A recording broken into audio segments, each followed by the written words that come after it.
A paz de Jesus esteja em nosso coração.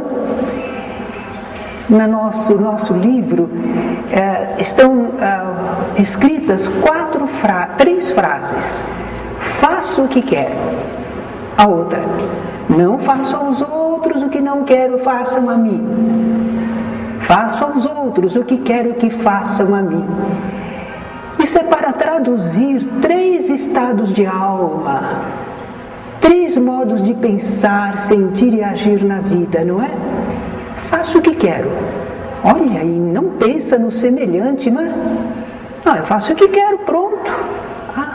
A pessoa é materialista, egoísta, não tem nenhum sentimento ou pensamento de amor, não pensa no semelhante, não respeita o semelhante. Agora, não faço aos outros o que não quero, façam a mim.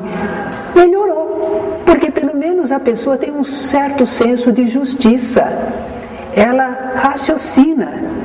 Não, eu não quero que façam a mim algum mal, então eu também não vou fazer aos outros. Eu reconheço a igualdade. É muito interessante isto. Esse é o pensamento da maioria das pessoas. Finalmente, o último, é a pessoa que tem o sentimento de amor desenvolvido, ela é caridosa, ela respeita o semelhante, é solidária com o semelhante. Faço aos outros o que quero que façam a mim. Jesus recomendou isso. Jesus diz assim: tudo quanto quereis que os homens vos façam, fazei-o vós a eles. E dá a impressão para nós de que se formos seguir a Jesus, nós vamos ficar sobrecarregados. Já nem damos conta daquilo que precisamos para nós e ainda temos que fazer para os outros. Mas é que no fundo é o sentimento fraterno, não é? Nós não somos obrigados a fazer tudo por todas as pessoas. Mas quando nós entendemos que alguma coisa é boa, favorece, alegra, então nós também podemos fazer para os outros. Os outros também gostam, os outros também precisam, os outros também querem. É nesse sentido, não é? De não nos fecharmos só em nós mesmos. Caridade e amor. Porque nós vamos ler uma página do apóstolo Paulo, mas acontece que algumas traduções dizem amor, as outras dizem caridade. E agora? Caridade ou amor? Aqui em Campinas há um centro chamado Centro Espírita Amor e Caridade. Eu achava que era redundância, porque amor para mim era a mesma coisa que caridade, mas não é.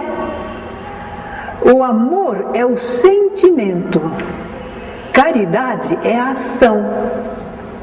Quando você age por amor, você está praticando a caridade. Então a caridade é o amor em ação, não é? Bom. Então tanto faz que traduzamos como amor ou como caridade, vamos ver como é que é a recomendação do apóstolo Paulo. Essa página do apóstolo Paulo é muito citada por todas as pessoas. A Vanusa, aquela cantora, ela compôs uma peça, né, musical, né, sobre a caridade. Vejamos, diz o apóstolo Paulo, é na primeira carta que ele escreveu para os coríntios. A caridade, ele vai dizer tudo o que é a caridade. A caridade é paciente. Já pensaram quantas vezes a gente perdeu a paciência? A gente não foi caridoso, não é? Porque a caridade, ela é paciente. Só que Vinícius também nos explica.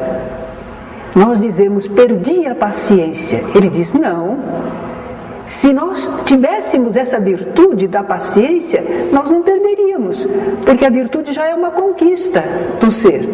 Nós queríamos ter paciência, mas ainda não tínhamos, não é? Então qualquer coisa, perdi a paciência. Mas a caridade verdadeira, o amor em ação, é paciente, sabe esperar, não tem pressa, não. E enquanto espera, continua na mesma boa disposição de ajudar. É importante a gente ver o que o apóstolo Paulo fala da caridade, porque nós vamos aplicar na nossa vida, no nosso dia a dia. E como a lei é de causa e efeito a cada um segundo suas obras, se nós aplicarmos bem a caridade, nós vamos receber também, não é amor, a retribuição divina. Vamos lá. Então a caridade é paciente, já vimos. É benigna. Benigna quer dizer que só faz o bem, é benfazeja. A caridade, que é o amor em ação, não faz o mal. Absolutamente, só o bem. Não é invejosa. Invejosa. Quando nós não somos invejosos, nós sentimos contentamento, alegria com a felicidade dos outros. Alguém comprou um carro novo e nós dizemos que bom, que seja muito feliz no seu carro novo. Nós ficamos contentes pela pessoa, não é? Porque a caridade é o amor em ação, nós queremos o bem das pessoas. E se a pessoa está sendo feliz, nós ficamos felizes também, não é? A caridade não se ufana, não se vangloria, não conta vantagem. Por que não contar vantagem? Porque na hora que você conta vantagem, você diminui o outro. Eu sei trabalhar muito bem neste campo. Parece até que está dizendo, e você não. Então quando a gente conta muita vantagem, a gente está desmerecendo outros, não é? Jesus disse para nós não nos vangloriarmos, nem quando fazemos assim, damos uma esmola para alguém, quando ajudamos alguém. Não saiba a mão esquerda o que a direita der, não é? Não vamos nos ufanar. Não se soberbece, quer dizer, não se coloca acima do semelhante, não se julga melhor do que ninguém e nem com mais direitos. Caridade é assim. Nós estamos em situação de igualdade. Nossa, para ser caridoso, olha uma fila em que a gente está esperando alguma coisa e vem um amigo e está lá na frente, pode nos ajudar a passar. Nós vamos passar na frente de outros. Não, nós não temos esse direito, não é? Só se houver uma emergência, um problema grave. Aí então se conversa, não é? Tanto para nós quanto para os outros, vamos dar um jeitinho brasileiro, mas não o jeitinho mal intencionado, o jeitinho bom brasileiro, que respeita as leis, mas vê também as necessidades das pessoas, não é? A caridade não se porta inconvenientemente. Olha, a conduta não pode ser inconveniente. Quando uma conduta nossa é inconveniente, por exemplo, muito precipitado, ou precipitação, isso está atrapalhando. Ou então temerária, nós não pensamos, nós vamos de peito aberto e nós às vezes arriscamos demais. Isso não é bom.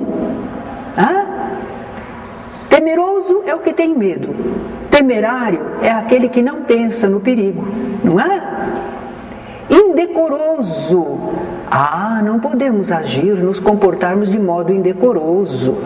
Ofende aos outros, fere a sensibilidade, fere o pudor das outras criaturas. Não podemos agir assim, não. A caridade não busca o seu interesse. Não, nós podemos trabalhar por aquilo que precisamos, cuidar dos nossos interesses, sim. Mas quando nós estamos agindo em favor do próximo, aí nós não estamos pensando em nós. Quem está precisando é o próximo, o que nós podemos fazer pelo próximo. Então, o nosso objetivo é beneficiar a pessoa e não tirarmos um proveito pessoal. Haverá muitas ocasiões na vida em que nós podemos agir assim. Nós temos a nossa luta pelos nossos interesses, nossas necessidades, tudo bem. Mas existe aquele momento em que nós pensamos no semelhante e nós podemos fazer alguma coisa por ele. Nós não estamos pensando em lucrar com isso. Nós estamos pensando em ajudar, tirar a pessoa de uma situação difícil, abrir um caminho novo para ela, não é? A caridade não se irrita. Ai, ai, ai. Não se irrita. Olha como a gente não é caridoso verdadeiramente, não é? Por que a gente se irrita?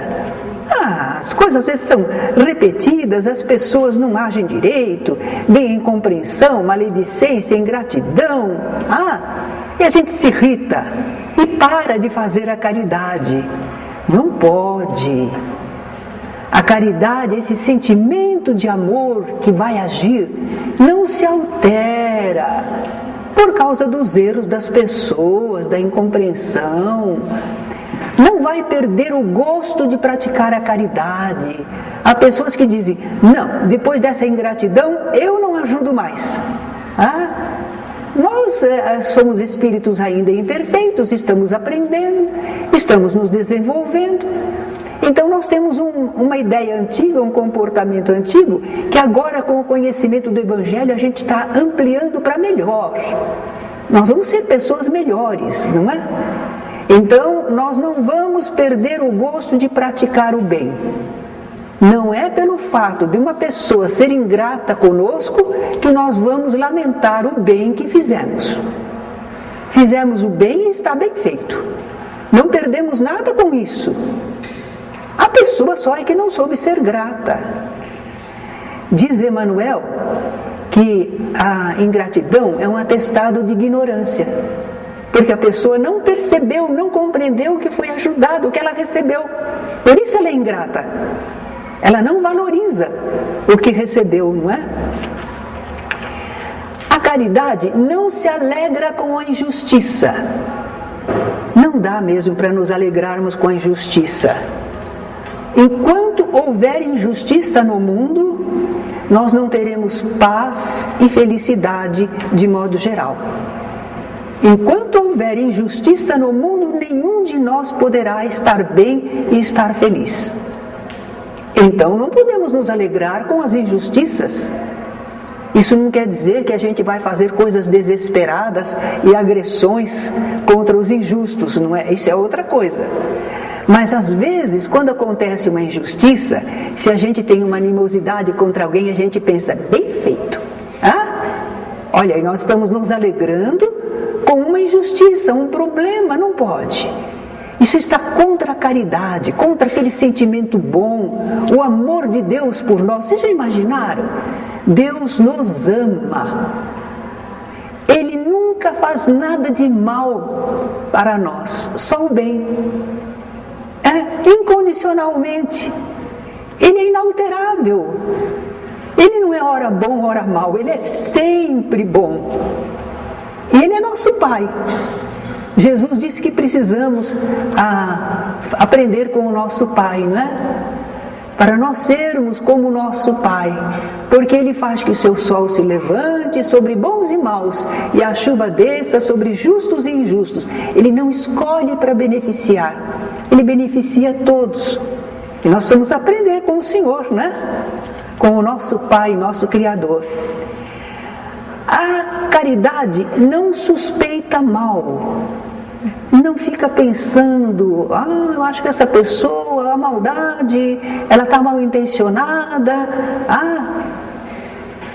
Mas a gente, em termos, não é? Veja bem, nós temos defesas naturais. Nós não podemos ficar pensando mal de todo mundo. É uma atitude ruim essa. Se você fica pensando mal de todo mundo, medroso, fica assim inseguro, você atrai determinados tipos de espíritos que estimulam em você ver maldade nos outros. Então não é bom, é uma atitude que não é boa.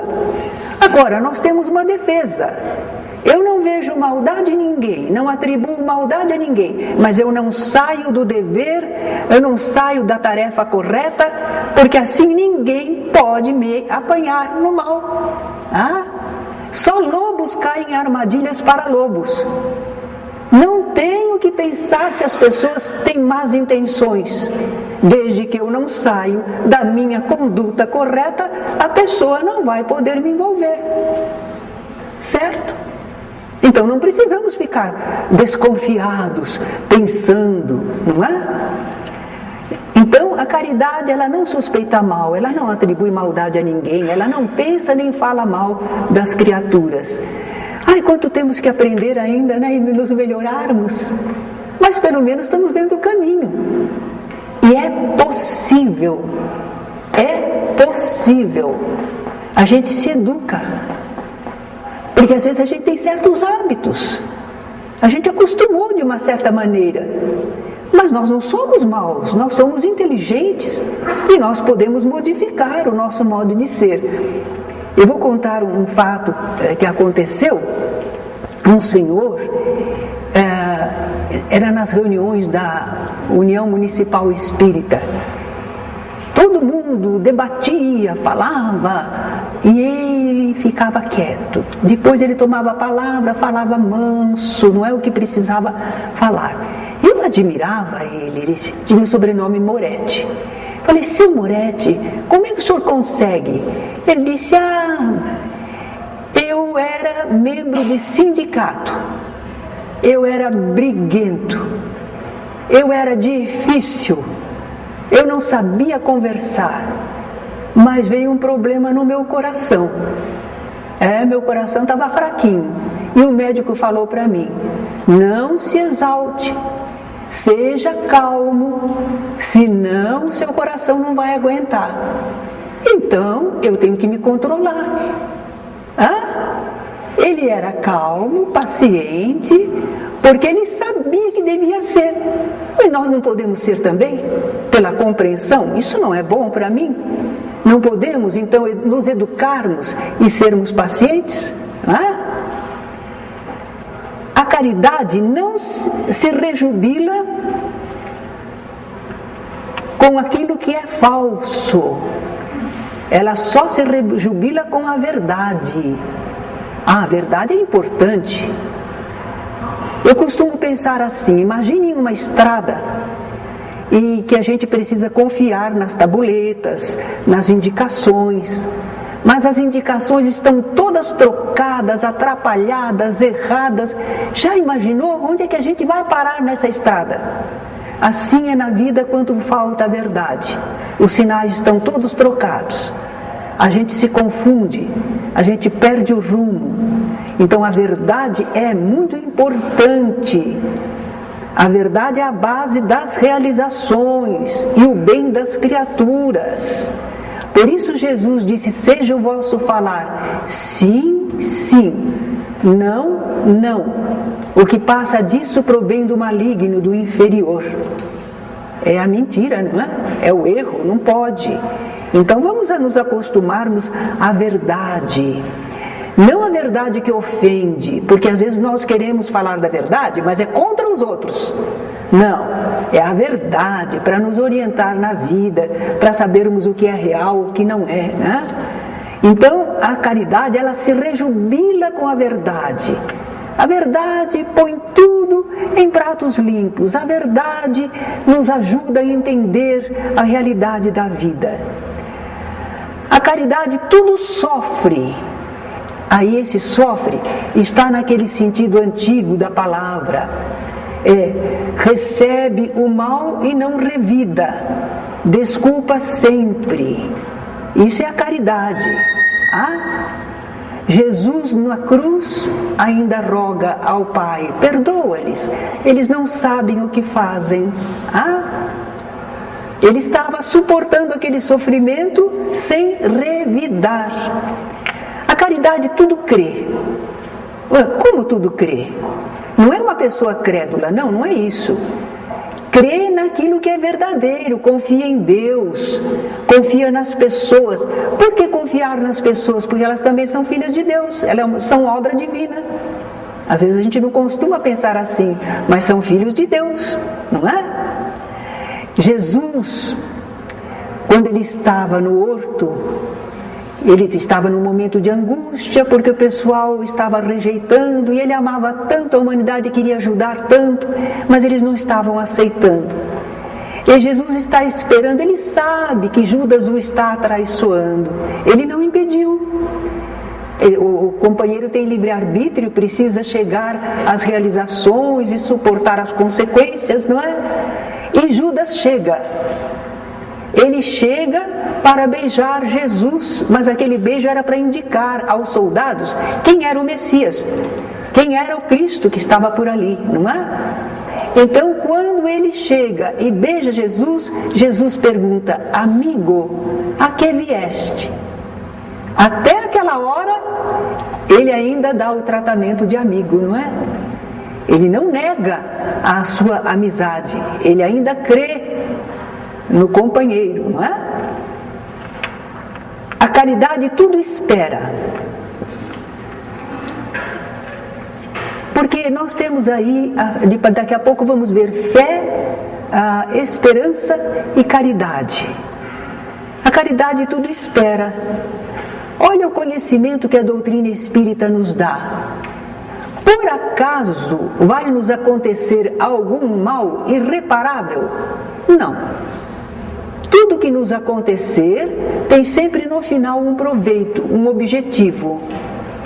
Pode ser difícil, pode ser doloroso, mas nada que seja para nos prejudicar. Deus não deixaria. Tudo que nos acontece pode ser trabalhoso, pode parecer injusto, pode parecer que nos faz sofrer, mas no fundo é algo que vem contribuir para o nosso desenvolvimento, para o reajuste da nossa situação espiritual, não é? Por isso a caridade, esse sentimento de amor, tudo espera. Não tem problema, de tudo vai resultar um bem. Estou no meio de um problema, entretanto esse problema passará e resultará alguma coisa de bom. Então espera sempre, não é? Tudo suporta. Nesse sentido agora é de aguentar. Há pessoas que são fortes, não é? Aguentam mesmo, não é? Algumas vezes outras pessoas da família não aguentam nada, mas aquela pessoa aguenta, ela suporta, ela é capaz de arcar com responsabilidades, com trabalhos. Os outros já fugiram. Alguém fica enfermo na família e é preciso cuidar desse enfermo, vai exigir uma dedicação. Os outros parentes começam tudo a sumir, não é? Só vem de vez em quando, mas aquela pessoa assume, ela não deserta, ela é forte, forte no amor, na bondade, não é? Às vezes serviços, às vezes a pessoa desanima de serviço, não faz, não tem coragem. Mas se ela for caridosa, ela mantém serviços e tarefas porque são úteis, são necessários. Há uma anedotazinha. Diz que um militar tinha o seu ordenança, e o ordenança devia limpar e lustrar as botas desse militar. Mas um dia ele não fez. E o militar disse: por que você não limpou minhas botas? Precisam estar bem lustrosas, limpinhas. Ele disse: não adianta, nós vamos para a campanha mesmo, daqui a pouco vai estar todo sujo de novo. Ele disse: tá bom. Mais tarde era a hora do almoço e não saiu a boia para o soldado. E o soldado disse: eu não vou comer hoje? Ele disse: não adianta, depois você vai ficar com fome de novo. Então nós temos que manter serviços, são necessários, são úteis, não é? Precisamos ter essa coragem. A dona de casa, da manhã à noite, tarefinhas. O marido que sai para trabalhar, quando a mulher não trabalha fora, ele também tem seus deveres, suas obrigações. O estudante tem que suportar tem que suportar a carga do serviço, do estudo. Muito bem. Então Jesus, falando dessa suportação, ele diz: aquele que perseverar até o fim será salvo. Quem persevera até o fim de uma luta, de um trabalho, de um problema, ele chega à sua salvação. Será salvo.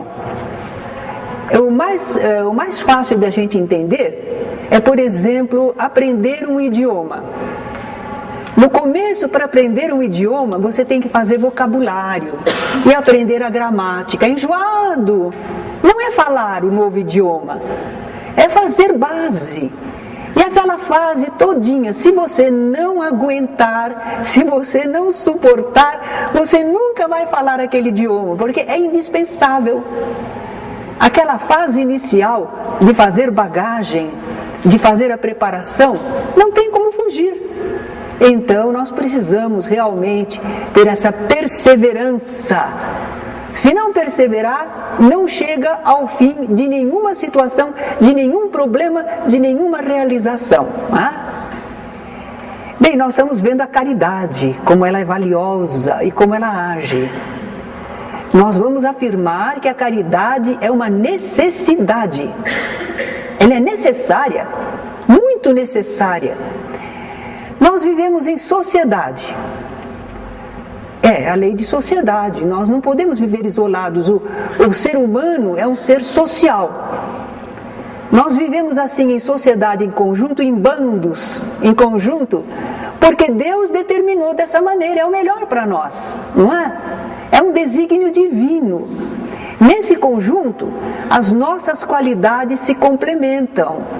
Eu sei uma coisa, você sabe outra, e nos ajudamos mutuamente, não é? Colaboramos. Viver em conjunto é melhor. Às vezes as pessoas não querem aguentar nem a família, mas a verdade é que o conjunto da família divide as despesas do aluguel, divide as despesas de tudo, não é? Quando a pessoa é sozinha, agora eles estão fazendo até mercearias que atendem os solteiros, não é? Os que estão sozinhos. E eles fazem porções menores, porque a gente compra um pacote de manteiga, para um só, é capaz até de estragar, não é? Agora, quando a gente está em conjunto na família, olha como partilha, tudo é bem aproveitado, não é? Ao máximo. Então, viver em sociedade é o melhor para nós. A família pode ter seus problemas, mas tem também a sua utilidade, os seus benefícios. Muito bem. Então é bom vivermos em sociedade. Mas viver em sociedade, viver em conjunto sem caridade, é torturante. São atritos o tempo inteiro. A caridade vai ser aquele azeite que vai permitir o contato de todos, sem grandes atritos, não é? A caridade, ela macia, ela favorece. Nós precisamos viver em família, em sociedade. Mas se não houver caridade, o que é que vai imperar? Vai imperar o egoísmo. Eu. O orgulho. E é por isso que às vezes a vida em família fica tão difícil. Não é a vida em família que é difícil. É o nosso orgulho, a nossa vaidade que torna a vida difícil. Nos magoamos, não correspondemos, os outros reagem e fica aquele atrito geral. Uma infelicidade como se Deus nos tivesse condenado a viver no inferno. Não! Deus nos beneficiou com a família. Era para ser bonito, agradável. Era para ser alguma coisa assim que a gente agradeceria a Deus. Louvado seja Deus, eu tenho família. Mas nós não soubemos viver em família, não é? Aliás, nesse festival do livro vai haver uma página lá, uma apresentação que é sobre viver em família, não é? Precisamos aprender. Se o egoísmo e o orgulho imperarem, ninguém respeita ninguém. Ninguém ajuda ninguém. E como é que fica a vida na sociedade? fica difícil, dolorosa e triste. A gente passa pelas ruas e vê quanta gente abandonada, né? Quanta criança ao léu, quantas pessoas desorientadas. Não está faltando caridade na humanidade? Está, não é? A sociedade nossa não está sabendo ajudar, partilhar. Agora, se praticarmos a caridade, se formos fraternos, estivermos dispostos a ajudar, olha os benefícios que vêm. O primeiro é para nós mesmos. Nós temos a impressão que se nós formos caridosos, estivermos ajudando as pessoas, que nós ficamos sobrecarregados, cansados, prejudicados. Não! Nós nos desenvolvemos, nós ganhamos em experiência, em capacidade, porque nós fomos agir, nós fomos ajudar, nós fomos fazer, e tudo isso está nos fazendo desenvolver. Nós somos melhores do que antes. Não é sobrecarga, não. É oportunidade de nos desenvolvermos. As nossas virtudes também, as nossas qualidades potenciais. E então nós diríamos que nós vamos ser uma pessoa mais completa, uma pessoa mais realizada, se nós formos caridosos.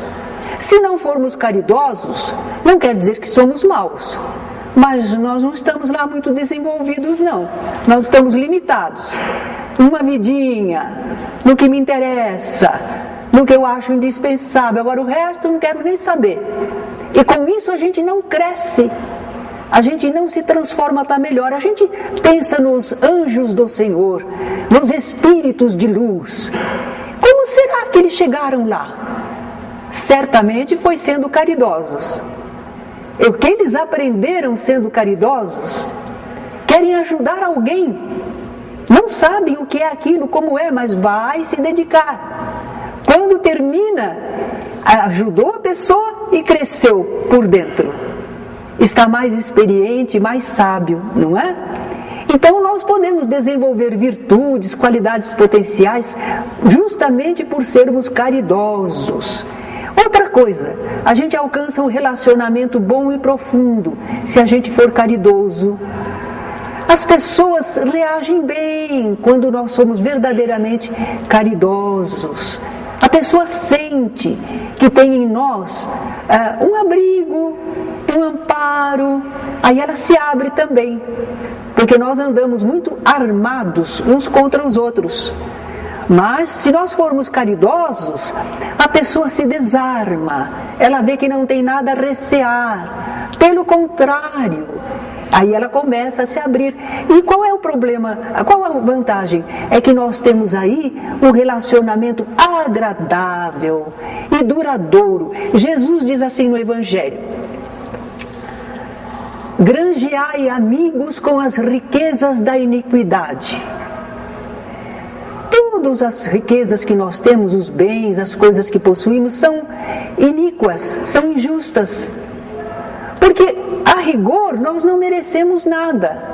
Nós recebemos estas coisas, usufruímos isto tudo. Mas dizer que merecemos, não.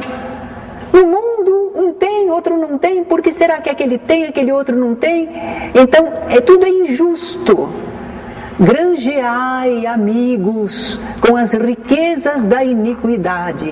São todas. É tudo que a gente possui, a rigor a gente ainda não merece.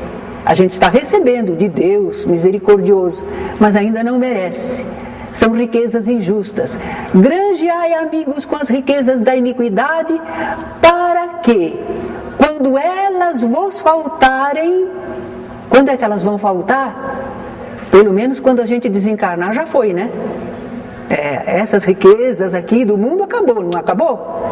Para que quando elas vos faltarem, eles vos recebam nos tabernáculos eternos, os amigos. Nós fizemos amizade, sentimento, e o sentimento não morre, não acaba. E nós seremos acolhidos no amor das pessoas que beneficiamos. E a gente não sabia disso, não é? A gente pensava que ser bom para os outros era prejuízo para a gente. Não é, é investimento no espírito imortal, nas pessoas, não é? Então nós podemos construir, sendo caridosos, um mundo mais solidário e feliz. A humanidade ainda não descobriu isso, mas vai descobrir, devagarinho. E enquanto não descobre, a misericórdia divina estabeleceu de tal maneira que mesmo sem serem caridosos, eles estão percebendo que tem que ser amigos e ajudar uns aos outros, porque depende, né? Olha lá, é global o mundo, não posso fazer como quero porque repercute lá e depois volta para mim, eu preciso pensar como fazer. Tá? Bem, a caridade é a negação do orgulho e do egoísmo, porque ela é o amor em ação. Orgulho e egoísmo são os maiores obstáculos ao nosso progresso moral e ao progresso da sociedade. E foi por isso que o apóstolo Paulo, na primeira carta aos Coríntios, ele vai dizer: ainda que eu fale a língua dos homens e dos anjos, se não tiver caridade, sou como bronze que soa ou como símbolo que tine. O que ele quis dizer aí? Língua dos homens? Como é que os homens se comunicam? O que falam? São essas ideias? A ciência, o conhecimento humano, não é? Língua dos homens. E a língua dos anjos?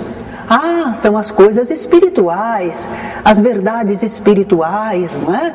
Tem gente que conversa com os seres espirituais, aprende. Ainda que eu fale a língua dos homens e dos anjos, se eu não tiver caridade, sou como bronze que soa. Vocês já viram um sino? Um sino de fazenda. Aquele sino de fazenda, as pessoas fazem ele badalar e promove aquele som. E aquele som quer dizer, por exemplo, que a refeição está pronta ou que está chegando alguém. É um sinal, significa alguma coisa. Mas o sino sabe alguma coisa? Ele não sabe nada. Só que bateram nele. Então ele produz o som, mas ele não entende o que é aquilo. Se nós falamos a língua das pessoas, os idiomas, os conhecimentos, se nós intermediamos espíritos, falamos com os anjos do Senhor, mas nós não temos sentimento de amor no coração, e nós somos só repetidores assim, as coisas fazem a gente tinir, mas a gente não tem sentimento verdadeiro, nós não sentimos. Ainda que eu tenha o dom da profecia, é a mediunidade. Ainda que eu conheça todos os mistérios da vida espiritual e toda a ciência, tudo aquilo que a gente sabe sobre a vida do além, ainda que eu possua a fé em plenitude, olha que convicção, não é? A ponto de transportar montanhas, se não tiver caridade, nada sou. Há pessoas que têm muita convicção, confiança em si mesmos. Eu sei que posso. Você quer ver uma coisa? Olha o que eu sei. Eu olho na nuca de uma pessoa, olho firmemente desejando, ela volta para trás para olhar para mim. Eu faço a pessoa olhar para mim. Olha que coisas que eu sei que eu sou capaz de fazer. Mas se eu não tenho caridade, isso nada significa espiritualmente. É apenas uma prática, uma capacidade, uma habilidade, mas não é uma construção espiritual duradoura. Ainda que eu distribua todos os meus bens em esmolas, nossa, não adianta? Bom, menos mal se você distribuir os bens em esmolas. Melhor do que você guardar num cofre e ser avarento. É melhor dar esmolas. Mas isso não resolve ainda a sua situação espiritual. Você se desfez de alguma coisa material, mas você ainda não praticou propriamente o bem. Mesmo que eu entregue o meu corpo a fim de ser queimado, o que é que você sacrificou? Corpo é uma coisa, a gente renasce, né? Tem outro de novo, o que é que você fez? Não é? Se eu não tiver caridade, nada me aproveita. O que o apóstolo está querendo nos dizer? Que é o sentimento, é o amor. Você tem que vibrar, você tem que sentir. Senão, nada do que você faz tem um valor duradouro, produz realmente alguma coisa.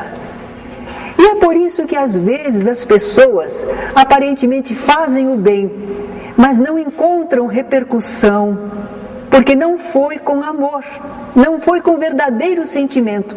Bem, mas nós queremos praticar a caridade, nós queremos. Queremos. Pelo menos a nossa inteligência diz que é bom para a gente ser caridoso, hein? Olha lá, cuidado, né? Não, nós queremos ser caridosos. Então, como é que a gente pratica a caridade? Temos que pensar no outro, no semelhante, no irmão, no parente, no familiar, no companheiro de trabalho. Temos que pensar no outro, porque se você ficar egoísta pensando só em si, não vai dar. Para ser caridoso precisa pensar no semelhante. Estou pensando no semelhante, deixa comigo, pensei no semelhante. Não é só pensar, você precisa fazer alguma coisa. Você tem que beneficiar. O que é que essa pessoa precisa? O que seria bom para ela? O que poderia motivá-la para ficar alegre, esperançoso? É isso que você tem que dar, não é? O que é bom para a pessoa, você pensa na pessoa, mas quem é essa pessoa? Do que ela está carente? O que eu posso fazer por ela? É assim que você vai pensar, é assim que a gente deve pensar. E a gente então vai procurar fazer a caridade, que pode ser material ou moral. Se a pessoa estiver precisando de comida, é material. Lá vamos nós, dar à pessoa o que ela precisa. Agora, vamos dizer que a gente tem bastante comida em casa e a pessoa está precisando, então a gente dá comida para a pessoa. Nós estamos dando daquilo que nos sobra. Isso é só dever, ainda não é caridade. É um dever, você tem muito, ele não tem.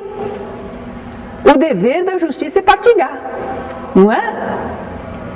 Se você dá alguma coisa, mas você espera receber, Jesus conta aquela parábola, né, da pessoa. Ele aconselha que a gente, quando der um banquete, que a gente não convide as pessoas importantes que podem nos retribuir, para a gente convidar os pobres, os que não podem retribuir, porque aí será retribuído para nós no plano espiritual, será retribuído por Deus, não é? Então, às vezes, nós fazemos alguma coisa que parece que é bondoso, que estamos ajudando alguém, mas é porque a gente tem um interesse, a gente quer uma barganha. Eu ajudo a pessoa porque agora ela fica me devendo um favor, e agora ela vai fazer para mim isto ou aquilo. Essa é uma barganha, não é caridade. Não, isso é negócio. É uma forma de negociar com aquilo que possuímos, não é? Quando nós queremos ser caridosos mesmos, sabe, a gente abre mão do nosso bem-estar, daquilo que até faz falta para nós. Caridade é o que as mães fazem para os filhinhos, quando elas deixam de comer um doce para que o filhinho possa comer, não é? Isso é amor, amor em ação, Então, quando a gente quer fazer um bem mesmo para uma pessoa, às vezes a gente precisa deixar de ter para poder oferecer à pessoa, para ajudá-la. Aí Jesus fala a esmola da viúva pobre. Estavam lá no templo, tinha um lugar em que depositavam as esmolas. Dizem que parecia assim umas trombetas de metal, não é? E as pessoas jogavam as moedas lá. Tinha gente que pegava assim uma cédula e trocava bastante moedinha para fazer bastante barulho. E jogava as suas moedas lá, elas iam tilintando, fazendo barulho. Jesus estava observando a doação lá no templo. E chegou uma pobre viúva com 2 moedinhas insignificantes e colocou lá no templo. Jesus chamou a atenção dos discípulos. Eu vos digo em verdade que hoje quem deu mais foi esta viúva, porque os outros davam do que lhe sobrava, ela deu daquilo que ela precisava para o próprio sustento. Por que ela ofereceu aquela esmola no templo? Porque ela sentia que era preciso partilhar, ela queria estar de acordo com a lei divina. Ela sabia que outros eram muito carentes e iam receber algum alimento com aquilo. Então ela se privou para ajudar alguém. Ela foi realmente generosa, não é? Então, quando nós queremos ajudar alguém, a gente não ajuda humilhando. Está vendo? Olha, você precisa ser agradecido para mim. Olha o que eu estou fazendo por você. Não pode. Não podemos humilhar a pessoa, cobrar pelo que estamos fazendo. Pelo contrário, a gente diz palavras gentis, a gente procura fazer que a pessoa se sinta útil. Às vezes a gente talvez possa pedir para alguém que não tem muito, mas faz algum trabalhinho. E a gente nem está precisando do trabalhinho, mas a pessoa pode produzir daquele jeito. Então a gente diz, olha, esse trabalho que você faz tão bem, mas é uma graça, é uma beleza isso, faz um para mim. Nós estamos fazendo que a pessoa se sinta útil, como se ela estivesse fazendo um favor para nós. Isso é verdadeiro sentimento de caridade. A gente vai comprar, vai ajudar, mas a gente ainda fez que a pessoa sinta, olha, meu trabalho é apreciado, eu posso produzir alguma coisa. Isso é muito importante, não é? Agora, a caridade moral não precisa nada material, mas ela é muito, muito, muito importante. A gente vai dar algo de si mesmo. Tempo. Não tenho tempo. Tenha tempo para ouvir alguém, não é? Tem tanta gente que não tem com quem falar. Tenha tempo. Trabalho, faça alguma coisa por alguém. Conhecimento, ensine alguém a ler e escrever. Por que não? Ou pelo menos ensine onde é que ela vai encontrar o que ela precisa. Dá uma indicação para a pessoa, passa o seu conhecimento.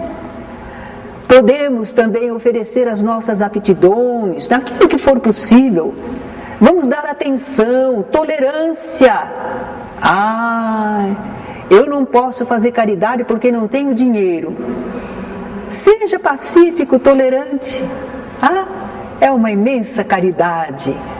Indulgência, perdão, consolo, amor, tudo isso é caridade, não é? Qualquer virtude que a gente praticar desejando beneficiar alguém é caridade. E quando a gente consegue ajudar alguém a se equilibrar, desenvolver, ser capaz de bastar-se, é caridade no mais alto grau. Se você consegue ajudar a pessoa para que ela se desenvolva e ela chegue ao ponto de se bastar a si mesma e estar bem, essa foi uma caridade. Por isso é que às vezes uma casa, um lar de crianças, ou essa casa que nós temos aí em frente, casa de apoio à vida, o que está fazendo? Essa casa em nome de nós espíritas, ela está ajudando aquelas gestantes, adolescentes, a receberem orientação, amparo, chegarem a ter o seu filhinho e às vezes ainda encontrarem um serviço, se prepararem melhor. Daí 1 ano, 2 anos, em vez de estarem desarvoradas, abatidas, elas estão trabalhando, felizes, com o seu filhinho, seguindo a vida adiante. Isso é verdadeira caridade, não é? Socialmente o pessoal diz assim, não apenas dar o peixe, mas ensinar a pescar. É verdade. Mas olha, às vezes a pessoa não tem nem força para segurar a vara de pescar. Primeiro cuida dela, né? Depois ensina ela a pescar. Então precisa ser caridoso com essa compreensão. Sabem como Jesus entendia a caridade? Está lá no Livro dos Espíritos, 886. Benevolência para com todos. Indulgência para com as imperfeições alheias. Perdão das ofensas. Não citou dinheiro, hein? Não citou nenhum recurso material. Jesus entendia a caridade como essa doação moral. E não está ao nosso alcance? Olha lá. Benevolência para com todos. Indulgência para com as imperfeições alheias. e perdão das ofensas. Não é? Jesus reafirmou do Velho Testamento aquele preceito: amar a Deus sobre todas as coisas e ao próximo como a si mesmo. Nós costumamos dizer que Jesus nos ensinou isso. Mas já estava no Velho Testamento. Só que ele reeditou e ainda explicou melhor, não é? Mas como é que nós vamos amar a Deus se nós não amarmos o próximo? Precisamos amar o próximo. O próximo é obra do próprio Deus. O povo diz assim: quem os meus filhos beija, a minha boca adoça. Não é? A mãe fica feliz de ver o seu filhinho agradado, ajudado. Quem beija os meus filhos, a minha boca adoça. Agora pensemos em Deus, o Pai de amor, Pai de todos nós. Quando nós amamos o nosso irmão, fazemos o bem ao nosso irmão, estamos fazendo a um filho de Deus, não é? É o que Deus quer, que nos amemos uns aos outros. E o Paulo conclui isso o seguinte: olha, agora pois permanecem estas 3 virtudes: a fé, a esperança e a caridade. Mas ele vai dizer que a caridade é a maior delas. Porém, a maior delas é a caridade. Por quê? Fé é um conhecimento espiritual que dá convicção para a gente, coragem para lutar. Essa fé vai nos levar à esperança, porque se a gente sabe que a vida não acaba, se a gente sabe que há compensação, se a gente sabe que há a lei de causa e efeito, que vai retribuir a cada um de nós, segundo o que fizermos, é a esperança. A fé, o conhecimento espiritual, nos faz ter esperança para o futuro, para o que vem depois. Mas acontece que não basta essa esperança. Nós temos que ser caridosos, fazer a caridade, senão não vamos encontrar paz, não vamos encontrar felicidade. Conhecimento espiritual, esperança. Nós podemos ter a certeza de que vamos receber a bênção divina, mas nós temos que fazer a caridade. Então é fé, esperança e caridade. Mas o que resolve o nosso problema é a caridade. Uma pessoa às vezes pode não ter um conhecimento espiritual muito grande, mas se ela tiver o sentimento do amor no coração e trabalhar em favor do próximo, ela está de acordo com a lei de Deus. Temos aqui o lema ou divisa de 3 religiões. Não é para menosprezar nenhuma, não. Vamos comparar apenas. Do catolicismo, fora da igreja não há salvação. O Papa recentemente até falou, né, que a única igreja verdadeira é a católica, né? Fora da igreja não há salvação. Os evangélicos dizem: fora da verdade não há salvação. Qual verdade? Hein? De quem? Tem tanta verdade no mundo, a verdade tem muitas faces, não é? Então, como é que o Espiritismo vai ter um lema que não seja fora do Espiritismo não há salvação, fora da verdade não há salvação? Como é que vai ser, né? O Espiritismo concorda com o apóstolo Paulo e concorda com Jesus. E por isso o nosso lema é: fora da caridade não há salvação.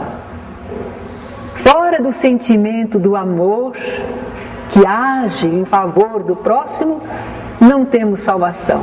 Viveremos em guerras, em atritos, em infelicidades, nos maltratando uns aos outros e não conquistando os estados espirituais de alegria e de paz verdadeiras. Alguma perguntinha? A receita é fácil, agora aplicar é que é a coisa. A receita é tão singela, é até repetitiva, não é? Quem de nós aqui eu falei alguma novidade hoje? Não. Quantas vezes a gente fala de doutrina, isto, aquilo, outro, pode ser que tenha alguma novidade. Mas a caridade, quem de nós não conhece a caridade? Cada um um de nós aqui poderia falar sobre ela, não é? A dificuldade está em viver. Mas não é impossível. E não é tão difícil assim. Porque se a gente se dispuser ao sentimento do amor para com todos, creiam, a gente vai se sentir mais em paz, a gente vai se sentir melhor consigo mesmo. A gente não costuma dizer que às vezes a gente não tem coragem de olhar para si mesmo, dentro de si, mas se a gente for caridoso, e a gente vai treinando e fazendo o possível, pode ser que a gente não faça caridade a todo instante da nossa vida, mas seremos mais ativos na caridade, e isso vai nos dar assim uma segurança íntima, uma certeza de que estamos caminhando segundo a lei de Deus, que estamos atraindo bons espíritos, que estamos gerando estados agradáveis nas pessoas a nosso respeito. É muito benéfica a prática da caridade. Se alguém está procurando paz de espírito e felicidade, entregue-se no cultivo da caridade. Que o Senhor nos abençoe.